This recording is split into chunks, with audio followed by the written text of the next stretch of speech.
אז שלום לכולם, אני ממש שמחה שהצטרפתם אלינו לפודקאסט קפיטליזם קשוב. אני אור פלח, יזמת סדרתית, עוסקת בחדשנות טכנולוגית ובינה מלאכותית, מייסדת ומנכ"ל בי-רלוונט, ומעבירה הרצאות, סדנאות, הדרכות לעובדים וגם למנהלים בארגונים, כדי ללמד אותם איך להשתמש בכלי בינה מלאכותית בתהליכי עבודה.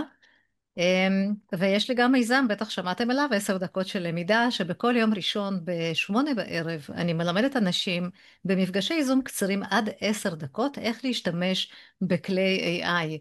אז זה קצת עליי, והיום איתי אורחת סופר מיוחדת, ז'נט אוהבי טייכמן, היא מנחת סדנאות ויועצת למנהיגות במציאות דינמית.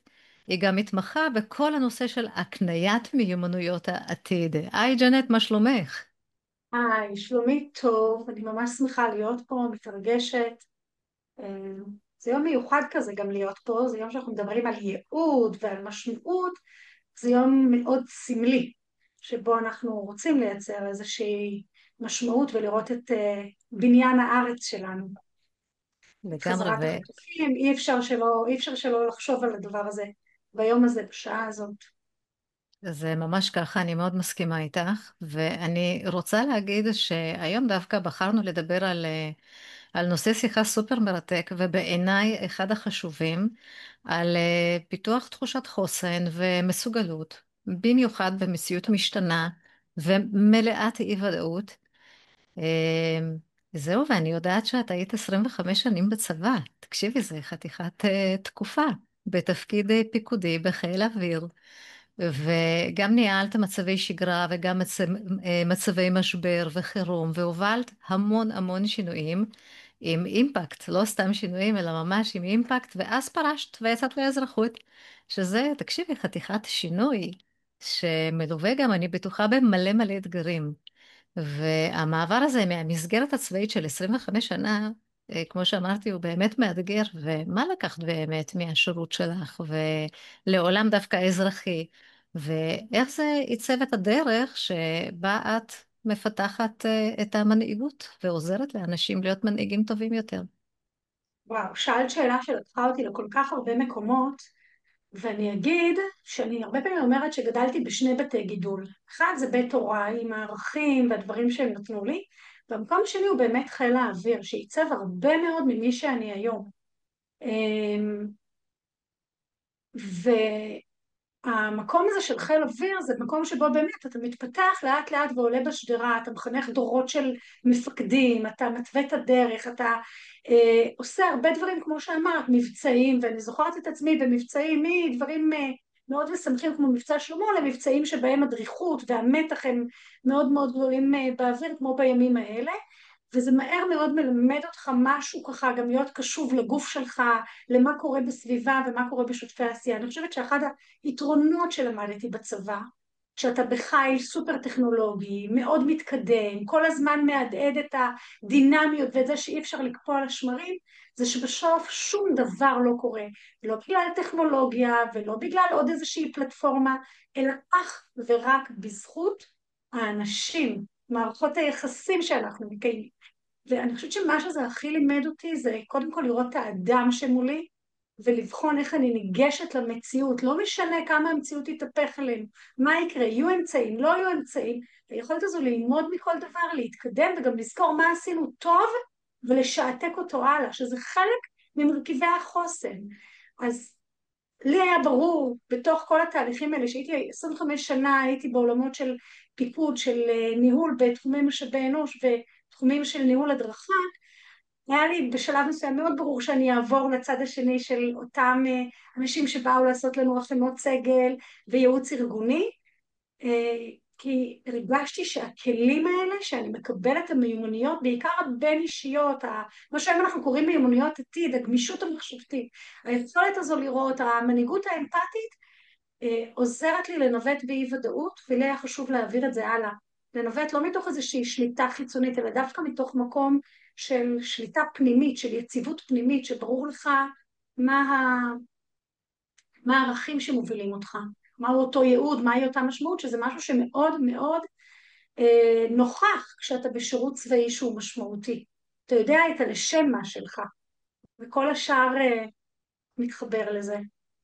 אז תראה, את גם אמרת שגם הדרכת והעברת ככה הדרכות, ואני מניחה גם, את גם אמרת שפיקדת והכל, אז היו לך באמת הרבה מאוד תחומי אחריות. עכשיו, כשיצאת לעצמאות ואת היום מלמדת מנהלים להיות מנהיגים באמת, אז את יודעת, כשאני מסתכלת, יש היום הרבה מאוד יועצות ארגוניות שהן מתמקדות לדוגמה איך להיות מנהלים טובים יותר, איך לנהל בשוטף ביומיום, את יודעת, אבל את דווקא הלכת לכיוון קצת שונה.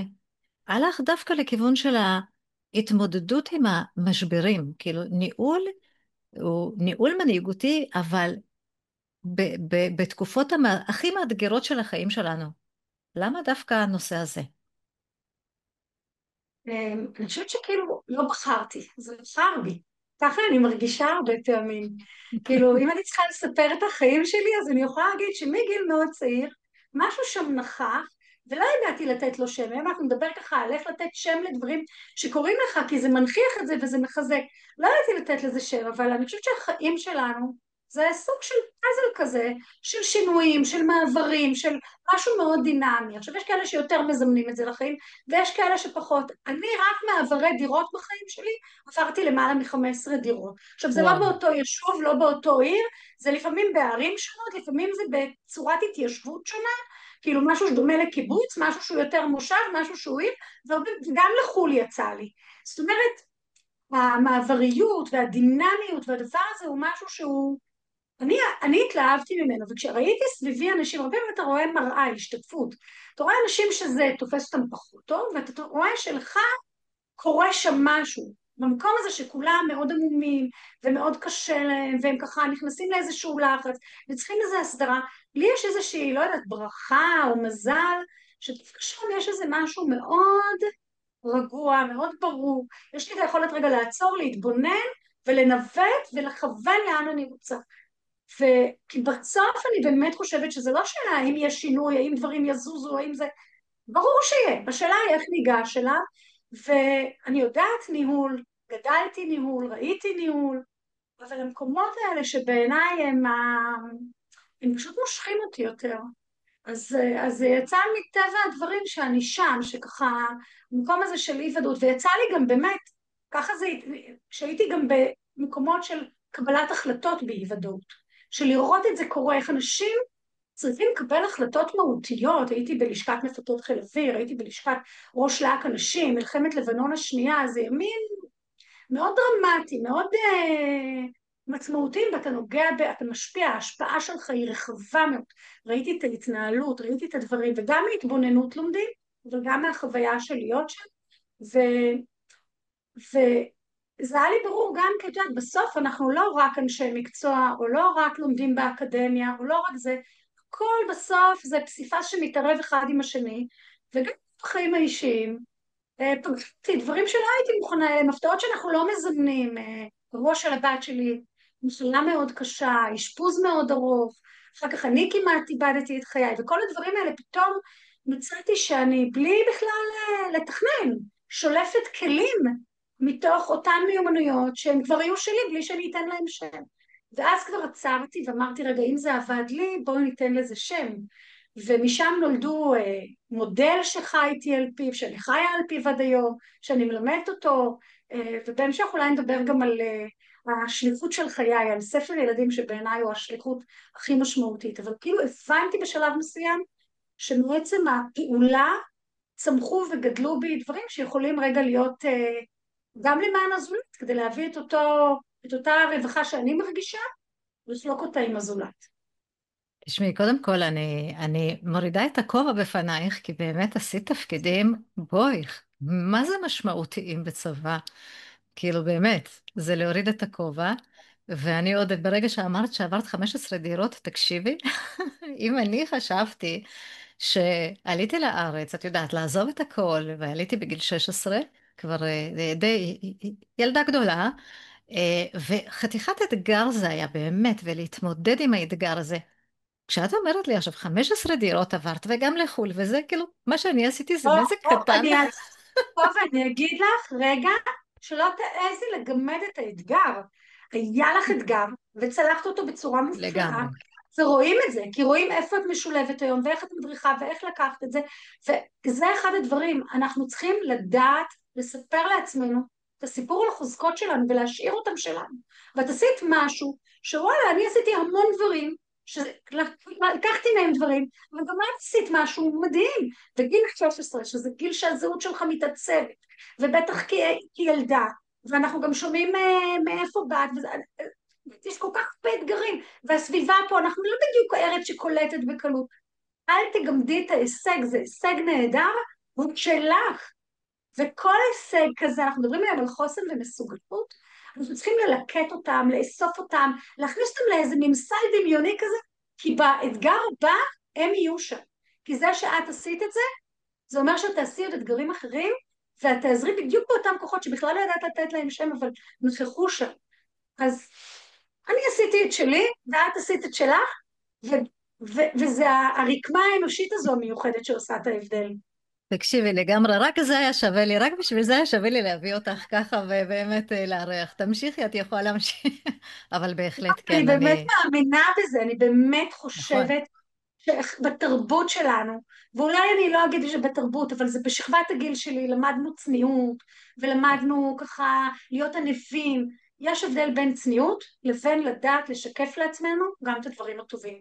כשאנחנו מדברים על חוסן, אז כשאנחנו מוקירים תודה, זה לא רק להוקיר תודה על אבא ואימא, זה להוקיר תודה גם על זה שאני ידעתי לקחת את הפנייה הזו, ואני ידעתי להשתלב, וידעתי לא לוותר.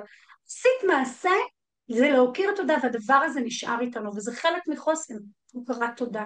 לגמרי, לגמרי, אני מסכימה איתך ממש. אנחנו עוד מעט באמת נדבר גם על המודל שלך, שהוא בעיניי מדהים. אבל רגע לפני, מכיוון שאנחנו כאן בפודקאסט שנקרא, את יודעת, בנושא קפיטליזם קשוב, אני רוצה באמת ככה להסביר אה, מה זה בכלל קפיטליזם קשוב? זאת תנועה שהגיעה משנות ה-70 מקליפורניה, ככה יעל סיפרה לי, היזמת של הפודקאסט הזה, 555, ובמטרה באמת לכוון את הכלכלה העתידית ולהיות יותר קשובה. קשובה, והיא גם מדברת על המנהיגות, אנחנו שוחחנו כמובן לפני הפודקאסט, ובשיחה שלנו את אמרת שדווקא קפיטליזם קשוב זאת תפיסה שממנה ככה שהיא בעצם מנחה אותך, כן, בחיים, גם בעסקים, גם במילואים אמרת שהיא מנחה אותך, והנושא הזה באמת רלוונטי דווקא במיוחד כשמגיעים למשבר. אז אני מאוד מאוד אשמח אם תוכלי לתת איזושהי דוגמה איך בדיוק קפיטליזם קשוב, קשור ורלוונטי לעשייה שלך. אז אני אגיד שאני נחשפתי ממש לקפיטליזם קשור בקורונה, כשעשיתי סדרה של כתבות על מנהיגים שהוכיחו שדווקא בימי משבר אפשר לסלול מסלולים חדשים ואפשר להמשיך להנהיג ולעצב את המציאות על אף כל השינויים, וזכיתי להכיר את הספר הזה של קפיטליזם קשור שיצא גם בישראל ויש בו פרק על ישראל, ולמדתי את היסודות. וצריך להגיד, בסוף אנחנו היום נדרשים למנהיגות במוסכות, בעומס, במוצפות, עם המון המון רעשים. אבל אם אתה רוצה להנהיג בעולם הזה, חייב להיות פעם אחת קשוב לעצמך, ופעם שנייה קשוב לזולת. ממש לאחרונה כתבתי גם המון על ה-mushroom management, שזה אולי בדיוק ההפך, שמדבר על keep them in the dark, and, סליחה על הביטוי, feed them shit, כי ככה מגדלים פטריות. שומעים אותם בחשיכה, לא משתפים אותם, לא אומרים להם, לא אומרים לעובדים שום דבר, לא אומרים לשותפי העשייה שלך, לספקים וללקוחות, איזה קשיים אתה מתמודד מולם, ומה אתה מוצאים את עצמם מפוטרים, לא מקבלים צ'קים וכיוצא בזה. כשבאים בקפיטליזם קשוב, הדבר הזה מתחיל קודם כל בפנימיות, שאתה מבין שאתה צריך להיות קשוב לעצמך, ושאתה מבין שההשפעה שלך מגיעה לא ממקום של כוח, אלא דווקא מהביחד, דווקא מלרתום את השותפים העסקיים שלך להיות איתך, ביחד ולמצוא את אותו ייעוד, את אותה סיבה שתיתן לכולכם את הווין ווין ווין במכפלות. ושאלת אותי איזה דוגמה יש לי. את יודעת מה, אני אתן דווקא דוגמה פיצקלה. אנחנו לקראת מצבי חירום בונים תוכניות של איך נגיב ותרחישים, ובונים לכל אחד תפקיד ולמה הוא ייתן מענה. והייתה לי מנהלת באחד הרשויות שאני מלווה בחירום, שיצאנו לתפקיד והיא הייתה מדהימה, היא באה ולמדה והכינה פרוטוקולים והכינה הכל. 7 לאוקטובר, המדינה נמצאת בכאוס, אני כמובן על הבוקר כבר במדים, כבר בתוך אותה רשות שאני מלווה, ואחת מבעלות התפקידים, שאישה מדהימה, לא מצליחה לתפקד. גדול עליה בכמה מונים. עכשיו, היא הלכה כמעט מושפלת, היא לא הצליחה לתת מענה למה שהיא צריכה. הדבר המדהים היה שהיא באה והרימה דגל ואמרה, אני לא מסוגלת. אני לא מסוגלת, וסיפרה על הקושי שלה למול האירוע. עכשיו אפשר לקחת ולהגיד, הולך בשעה הגדולה הזאת להיות פומפוזי מאוד, ואפשר להגיד, רגע, זה בסדר, זה נורמלי, כולנו מפחדים, אפשר לחבק, אפשר להבין שאנשים מגיבים שונה, ואפשר לראות מה בכל זאת האיכויות שלה, איפה החוזקות שלה, ולא עכשיו להחליש אותה ולשים אותה בצד, אלא להפוך אותה לשחקנית במקום שבו נוח לה. לצערי כבר עברו שנתיים, המישהי הזאת פשוט אמרנו לה, זה בסדר, בואי נחשוב יחד מה כן אפשרי עבורך, כי חשוב היה לה לתרום, היא מאוד רצתה, היא לא רצתה להיות איזשהו סרח עודף, מצד שני באמת להיות בחזית של האירוע הזה היה גדול עליה בכמה מידות.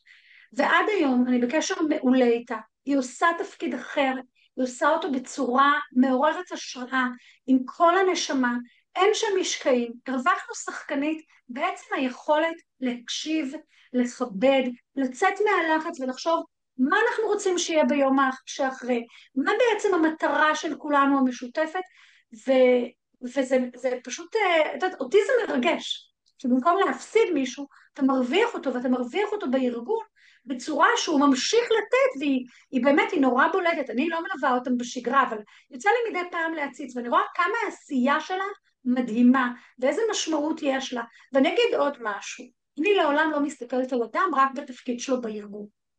אדם יש לו גם תפקיד בחיים, הוא הורה, הוא אח, הוא בן זוג, כשאתה מחיה אותו במקומות האלה, האנרגיה הזו, היכולות האלה, מהדהדות בדברים אחרים. כלומר, אנחנו מרגישים ארגונית בהרבה מאוד מקומות. כשבן אדם הולך עם גב זקוף ועם תחושה טובה. אז אני חושבת שקפיטליזם קשוב פוגש אותי שם, ונתתי דוגמה קטנה, יש דוגמאות הרבה יותר גדולות, יש דוגמאות של דיונים שדברים מתפוצצים בשעות מאוד מאוד קשות, והיכולת הזו של לזכור שאנחנו שותפים, שבסוף כולנו רוצים את אותו עניין, של להבין שמישהו שצעק והשפיל מישהו בדיון, זה לא היה כי הוא השפיל אותו, אלא כי יש שם איזושהי מצוקה שצריך לתת לה מענה. והיכולת הזו לבוא, אני קוראת לזה במנהיגות אמפתית ועם חמלה, ולהקשיב לבין המילים, ולרצות למצוא את הפתרונות היותר יצירתיים, עוזרת לך לעבור משוכות מאוד מאוד גבוהות.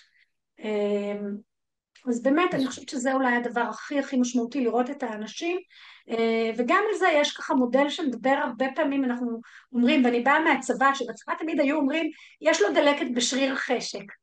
כשאתה לומד אנשים ואתה קשוב אליהם, אתה מבין שיש מודל כזה של פלואו, של רגע באמת להתאים לכישורים, לאתגרים, לזמן הנכון לבן אדם בחיים. אז שם זה פוגש אותי. וואו, דיברת על כל כך הרבה דברים. קודם כל, לגבי המנהלת, תקשיבי, זה צריך הרבה אומץ לבוא ולהגיד, אני לא יכולה, אני לא מסוגלת ואני צריכה עזרה. לבקש עזרה זה באמת אומץ, ואמר דבר שכולנו בסופו של דבר שותפים, וזה משהו שצריך להבין. אני חושבת שזה א' ב', באמת, כי אני עבדתי כ-25 שנה כשכירה, וראיתי איך כל מחלקה, את יודעת, כל אחד מושך את זה לכיוון שלו, ולא באמת מבינים וחושבים, וגם לא מדבררים את זה מספיק, שהמטרה היא משותפת. כולנו ביחד, וזה בדיוק מה שאת דיברת פה, להקשיב גם לעוד אנשים, וזה בכלל, הקשבה, זה א' ב' אני אומרת, שלפעמים חסר לנו, לעם הישראלי חסר. אבל סליחה שנייה, אני כן רוצה פה להזכיר משהו סופר חשוב, באמת. אנשים אולי לא מכירים, אבל יש לך ספר נפלא, את התחלת ככה לדבר עליו בהתחלה, שכתבת, והוא נקרא תופסת כוחות, ובעצם כתבת ספר ילדים. ובו את מתארת סיפור של ילדה שחלתה במחלה כלשהי, והכל פתאום מתערער. אין, הביטחון שהיה, פתאום קרקע זזה, וכמו שתיארת שם, זה כמו רכבת הרים. הספר שלך, אם אני לא טועה, הוא כתוב גם לפי המודל שפיתחת בעצם, ואת משתמשת בו, במיוחד בתקופות המשבר, אז אני מאוד מאוד אשמח שככה תרחיבי. במיוחד, תבואי ותגידי איך מזהים את הכוחות שדיברת עליהם בתקופות כל כך מאתגרות, כמו שאותה מנהלת לא הצליחה ממש אולי לגלות, אולי לזהות, אבל איך אנחנו באמת יכולים לזהות את כל הכוחות שלנו החיוביים ופשוט אז, לרתום אותם? אז אני אגיד כמה דברים. קודם כל, הספר הזה נולד מתוך ניסיון אישי. אמרתי כל הזמן שאני לא מטפלת רק אבל כשאתה נכנס לחדרי מנהלים ומלווה מנהלים, ואתה אנשים בשלים, ואתה רוצה עכשיו לעצב איתם דרך חדשה, ואתה אומר בואו נתבונן, בואו נראה מה משרת אתכם ומה לא משרת אתכם, ואתה לאט לאט לומד על איזה חסמים זה יושב. זו תחושה מדהימה של רווחה, כשפתאום ארגון מצליח לנוע קדימה והעובדים יותר מחוברים, והמנהל מרגיש יותר בטוח, והוא מסוגל לעשות שיחות מסוימות שקודם הוא זרק ככה מתחת לשטיח. אבל בגץ, בפנים, כל הזמן אני אומרת לעצמי שזה אחלה, זה בסדר. הדבר הכי מהותי, ההשפעה הכי דרמטית, היא לבוא דווקא לילדים, כי בסוף המיומנויות האלה זה מיומנויות שאנחנו גדלים עליהן, והן יכולות להתפתח מגיל מאוד צעיר, ואז פחות יצטרכו אותי בליווי מנהלים, כי זה כבר יהיה ב-DNA של אותו אדם, אותן מיומנויות. ולכן לי היה מאוד מאוד חשוב להגיע דווקא לילדים, ולשנות את מסע החיים שלהם, שהוא יהיה הרבה יותר קל, הרבה יותר עם הרווחה, כי העולם שלנו משתנה. זה עולם שכבר הוא לא ווקה, הוא אפילו בני וורלד. אז הם חייבים את הדברים האלה כדי להתמודד. כי אז, למשל, אותה מנהלת, יכול להיות שהיא כבר מראש הייתה יודעת לכוון את עצמה למקום הנכון. היא הייתה מכירה בחוזקות ובדברים שיותר קשים לה. זה התחיל, אני אהיה כנה, זה התחיל מזה שאני חוויתי אירוע מאוד מטלטל עם הבת שלי, שבגיל 9 גילו לה גידול בראש עם סכנה מיידית לחייה, והופזנו ל5 חודשים שבהם היא נכנסה 11 פעמים לחדר ניתוח. וואו. אבל יצאנו, כן, אירוע לא פשוט, אירוע מאוד מטלטל, רכבת הרים עם בלי סוף לופים, אבל מצאתי שבסופו של תהליך וגם במהלכו היינו מאוד מאוחדים, מאוד מלוכדים, ידענו לאן אנחנו זה, היינו מאוד אופטימיים כל הזמן, והמזל הזה חלחל לילדה. עכשיו אני הסתכלתי על הבת שלי ואמרתי, מה זו היכולת הפלאה שלה להתמודד עם זה? ואני התכוונתי לכתוב לה ספר לגיל 12 ולהגיד לה, תקשיבי, פשוט נהדרת, כי בגיל 9 אתה לא רואה את מאחורי הקלעים של ההתמודדות. אתה נחשף למה שחושפים אותך. אמרתי, אני חייבת לכתוב לה, ומפה נולד מודל שנקרא לאמץ תפיל, שאני חייבת להגיד שגם אני אימצתי בו משהו, כי אימצתי את כל התובנות והניסיון שרכשתי במשך 25 שנה בשירות הצבאי שלי, וכבר 10 שנים בשירות מילואים, כמי שמלווה דווקא במצבי חירום אנשים בכירים. אבל בעצם הוא נקרא לאמץ את הפיל, לאמץ פעולה יעילה למטרה. בסוף יש איזושהי תמונה של היום של אחרי, מי אתה רוצה להיות, מה אתה רוצה להשיג, איך אתה רוצה לפגוש את עצמך, שתחזור לקרקע היציבה. והוא בנוי על שני דברים, גם על המוכנות המנטלית, איך אני מביא את עצמי מוכן מנטלית עם הכישורים, עם הגמישות המחשבתית וכיוצא בזה, ואיך אני שומר על רציפות תפקודית. פעם כשדיברנו על רציפות תפקודית לא דיברנו על שנתיים של מלחמה, אבל דיברנו על רציפות לאורך זמן עם הרבה טלטלות. אז הוא בנוי על שני הדברים האלה, ולימים הדבר הזה באמת במלחמה, ב7 לאוקטובר גויסתי, ואני עוסקת המון בחוסן קהילתי, בהלך רוח של הציבור, ופגשתי המוני אנשים, גם שפונו והגיעו להיקלט אצלנו ביישוב, וגם עשיתי המון הסברות בבתי הספר, ומצאתי ילדים שנמצאים בעצם בלי התיווך הזה, שהם באמת בחרדה, הם בקושי, הם בפחד, הם לא יודעים איך להתמודד. הספר הזה כבר היה מוכן במגירה, וכשאני השתחררתי מהלג הראשון של המילואים, מהנתח הראשון המסיבי, אמרתי, הדבר היחיד שאני עושה זה רק משהו עם משמעות בימים האלה, והספר הזה בעצם זה היה הפרויקט, והוצאתי את תופסת כוחות, שכשמו כן הוא. אנחנו מדברים על זה שהכוחות קיימים בה, אנחנו רק צריכים להוציא אותם מהמחבוא, לשים אותם בחזית, לזהות אותם, להגדיל אותם. אז זה גם בהיבט הזה, וגם תופסת, כמו תופסת, אוחזת ואוספת אותם אליי, והוא באמת מספר סיפור של ילדה שבעצם יום אחד החיים מתהפכים לה, אבל היא כל הזמן, בכל צעד וצעד, מגלה עוד ועוד כוח שנמצא בה, ומוצאת גם איך להגדיל את הכוחות. וזה כוחות כמו אמפתיה, וזה כוחות כמו שיתוף, וזה כוחות כמו מוזיקה, וכמו שימוש בהומור, וכמו לשים מטרה, ואני קוראת, יש איזה כוח שאני קוראת לו כוח כדור השלג, שהמצאתי אותו, שאגב הכל מבוסס על דברים שבאמת עוזרים לה. כי בסוף המטרה שלי באמת זה לעזור שמסע החיים של הילדים שלנו יהיה קל יותר, עם רווחה. הדבר שהיה לי מאוד חשוב בנוסף, זה המקום הזה של תיווך בין הורים לילדים. אנחנו הרבה פעמים מראים לילדים שלנו איזה מין מודל כזה שלנו הכל, זה נראה להם שהכל הולך לנו בקלות. אנחנו מגיעים לדברים בלי שום טלטלות, אין במפרים בדרך. והרבה פעמים גם נוכח קושי של ילדים קשה להם לבוא ולשתף. ורציתי לקצר את הטווח הזה. ולכן הספר הוא ספר אינטראקטיבי שגם מגיע עם ערכת קלפים. ובתוך ערכת הקלפים האלה בעצם יש הזמנה למשחק בלתי אמצעי של הורה, של מבוגר, זה יכול להיות אח בכור, זה יכול להיות מישהו מסגל החינוך בבית ספר, זה יכול להיות כל אחד שבעצם מתווך את הכוחות ובעצם מאפשר שיח מאוד לא פורמלי, מאוד מקרב בין הורים וילדים שמנכיח את הכוחות ומגדיל אותם, וזו אותה שבאה עם הרבה מאוד אפשרויות לשחק שיש בה חוק אחד. חוק אחד שמתי לכל הגמישות. מותר רק להגדיל כוחות, לאף אחד אסור לצמצם או להקטין, זה לא בחוקים. כל השאר אפשרי, ולשמחתי זה מוצא את עצמו, אני מוצאת את עצמי פוגשת את זה בחדרי טיפול, בצוותים ארגוניים שעושים בזה שימוש, ומילואימניקים שעושים עם זה סדנאות עיבוד בסוף המילואים. אז את יודעת, באתי זה, ואנחנו מדברים על זה שדברים הם, אתה לא יודע מאיפה יבואו לך השותפים כשאתה רוצה לפזר טוב, אז כל פעם מפתיע אותי מחדש. תשמעי, אני יכולה להגיד שאת מכירה אותי כאחת שעוסקת ב-AI כל הזמן. אני רואה את כל השינויים שהטכנולוגיה הזאת מביאה איתנו, ואת כל השיבושים שהיא כבר התחילה, אבל אנחנו עוד בהתחלה, כי היא הולכת לשבש פה את שוק העבודה בצורה באמת באמת דרמטית. ואני חושבת שזה must, באמת must, לכל אחד ואחת לפתח את החוסן המנטלי. ובדיוק מה שדיברת, ואם אני זוכרת נכון, את אמרת שיש איזה 17 כוחות כאלה, ואני חושבת ששווה לכל אחד באמת לקרוא את הספר, מומלץ בחום. ורק לסיום ככה אני אבקש ממך אם את תוכלי לסכם בנקודה או שתיים, מה חשוב למאזינים אז, לקחת מהשיחה הזו.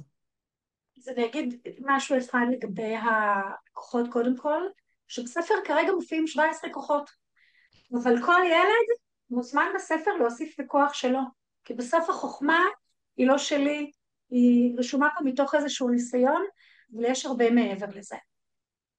אז מה חשוב לי שיקחו?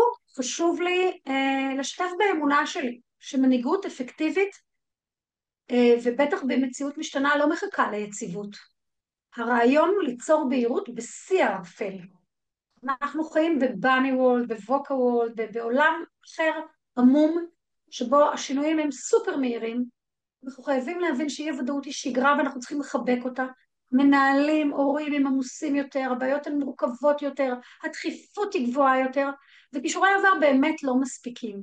אבל אפשר גם במציאות הזו, ואני מאמינה בזה באמונה שלמה, להנהיג מתוך שקט פנימי וביטחון, גם כשהכל בחוץ רועש, וגם לגלות אומץ ניהולי ואפילו אומץ של הורים.